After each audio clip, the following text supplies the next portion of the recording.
आप सभी को राधे राधे और आप सभी का बहुत बहुत स्वागत है मेरे YouTube चैनल ज्ञान धारा में।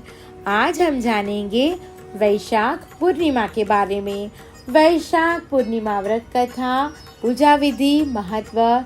इस दिन भगवान श्री हरि को प्रसन्न करने के लिए कौन से मंत्र का जप करें, क्या भोग में लगाएं और क्या दान करें। तो आइए जानते हैं विस्तार से। हिंदू धर्म में हर एक पूर्णिमा तिथि का बहुत महत्व होता है। वैशाख का महीना देवताओं का माह माना जाता है। भगवान बुद्ध का जन्म भी इसी दिन हुआ था। ऐसा कहा जाता है कि जो भी इस दिन विष्णु भगवान की पूजा और व्रत करता है सभी पापों से मुक्त हो जाता है। साथ ही चंद्रदेव की पूजा करने से भी सारे दोष दूर होते हैं।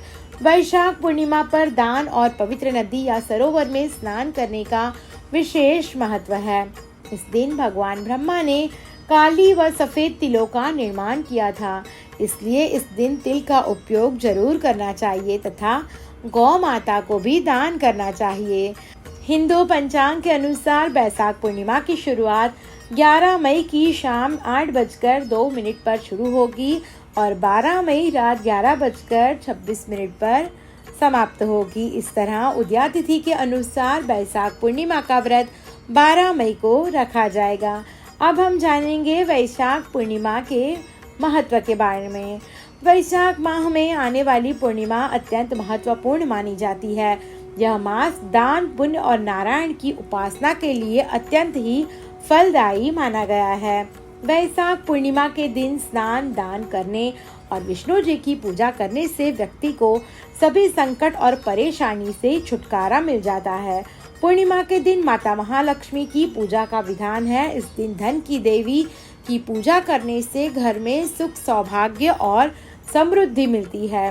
वैशाख पूर्णिमा के दिन गंगा या अन्य पवित्र नदियों में स्नान, दान करने से पुण्यकारी लाभ मिलते हैं। इसके अलावा इस दिन बर्तन, अनाज और सफेद वस्त्र का दान करना भी लाभदायी माना गया है। अब हम जानेंगे वैशाख पूर्णिमा की पूजा विधि के बारे में। मान्यता है कि वैशाख पूर्णिमा पर व्रत और पुण्य कर्म करने से शुभ फल की प्राप्ति होती है। वैशाख पूर्णिमा के दिन सुबह सूर्योदय से पूर्व किसी पवित्र नदी या जलाशय में स्नान करें। स्नान के बाद सूर्य मंत्र का उच्चारण करते हुए सूर्य देव को अर्घ्य दें। स्नान के बाद भगवान गणेश का ध्यान करें। व्रत का संकल्प लेकर भगवान श्री विष्णु जी की पूजा करें। इस दिन धर्मराज के निमित्त जल से भरा कलश और पकवान देने से गौदान के समान फल मिलता है। 5 या 7 जरूरतमंद व्यक्तियों और ब्राह्मणों को शक्कर के साथ तिल देने से पापों का क्षय होता है।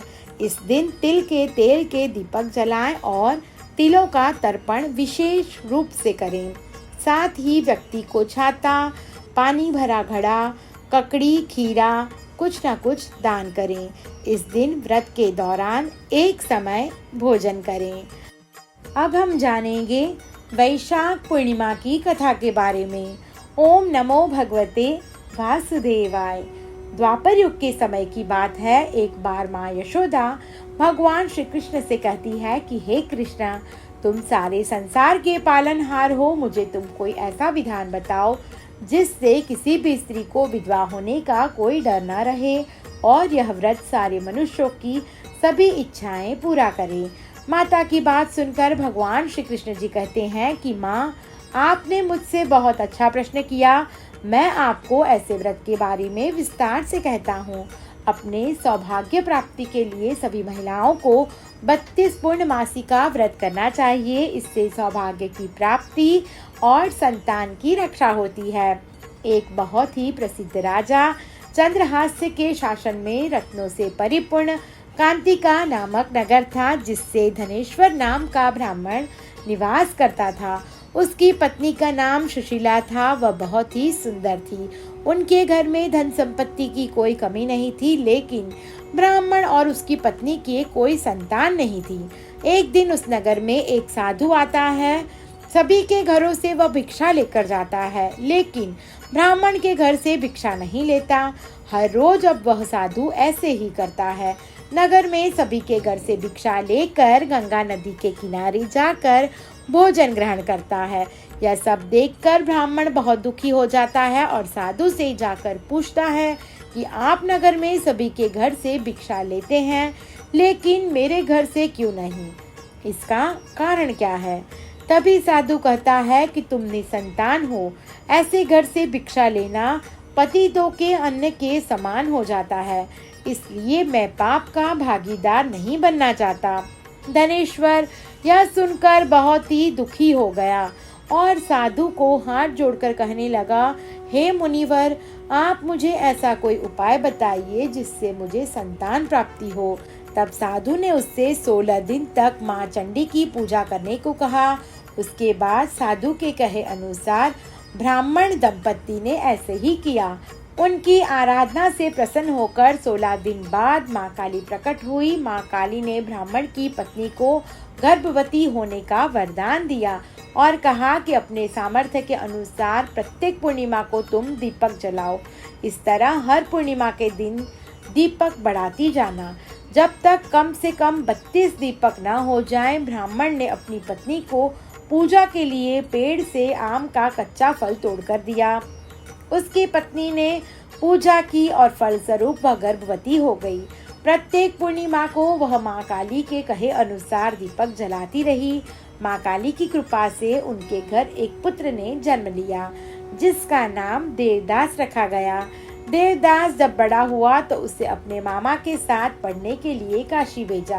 काशी में उन दोनों के साथ एक दुर्घटना घटी, जिसके कारण धोखे से देवदास का विवाह हो गया। देवदास ने कहा कि वह अल्प आयु में है, लेकिन फिर भी जबरन उसका विवाह करवा दिया गया। कुछ समय बाद काल उसके प्राण लेने आया, लेकिन ब्राह्मण दंपति ने पूर्णिमा का व्रत रखा था, इसलिए काल उसका कुछ बिगाड़ नहीं पाया। तभी से कहा जाता है कि पूर्णिमा के दिन व्रत करने से संकट से मुक्ति मिलती है और सभी मनोकामनाएं पूर्ण होती हैं। अब हम जानेंगे वैशाख पूर्णिमा के दिन भगवान श्री हरि विष्णु को भोग में क्या लगाएं। वैशाख पूर्णिमा के दिन भगवान श्री हरि को भोग में खीर का भोग लगाएं। माँ लक्ष्मी को वैशाख पूर्णिमा के दिन सफेद रंग की मिठाई या दूध से बनी बर्फी का भोग भी बहुत ही प्रिय है। वैशाख पूर्णिमा के दिन भगवान श्री हरि को नारियल चढ़ाएं, इससे घर में समृद्धि और संपन्नता बनी रहती है। इस दिन भगवान श्री हरि को हलवे का भोग भी लगा सकते हैं। अब हम जानेंगे वैशाख पूर्णिमा पर क्या करेंगे दान।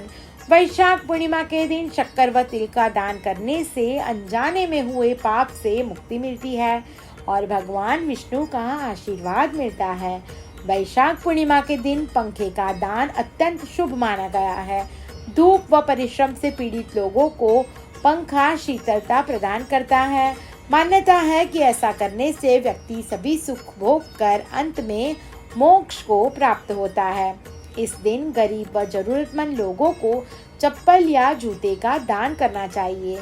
मान्यता है कि ऐसा करने से पुण्य की प्राप्ति होती है और धन धान्य बढ़ता है। वैशाख पूर्णिमा के दिन घड़ा दान करने से देवी देवताओं की कृपा प्राप्त होती है। इसके साथ ही कुल्हड़ का भी दान कर सकते हैं। इस दिन दूध खीर का दान करना भी अत्यंत शुभ माना गया है।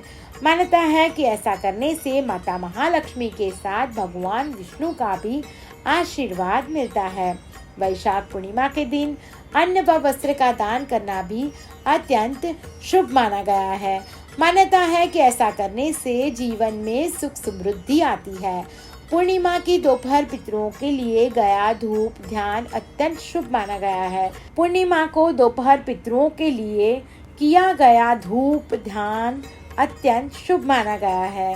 गाय के गोबर से बने कंडे जलाकर जब उनमें से धुआं बंद हो जाए तो गुड़ और घी की आहुति दें। हाथ में जल लेकर अंगूठे की ओर से पितरों को तर्पण करें और उनका ध्यान करें। यह कर्म परिवार में सुख शांति और पितृदोष से मुक्ति दिलाता है। इस दिन गुरु ग्रह की शांति के लिए शिवलिंग की पूजा करें, बिल्व पत्र धतूरा और पीले फूल अर्पित करें। वैशाख पूर्णिमा पर दान का विशेष महत्व है। जरूरतमंदों को अन्न धन तथा वस्त्र दान करें। इस शुभ तिथि पर भगवान विष्णु और देवी महालक्ष्मी का दक्षिणावर्ती शंख से केसर मिश्रित दूध द्वारा अभिषेक करें। ओम नमो भगवते वासुदेवाय। आप सभी को मेरी ये वीडियो पसंद आई हो तो मेरा यूट्यूब चैनल ज्ञान धारा को लाइक, शेयर और सब्सक्राइब करना ना भूलें। धन्यवाद।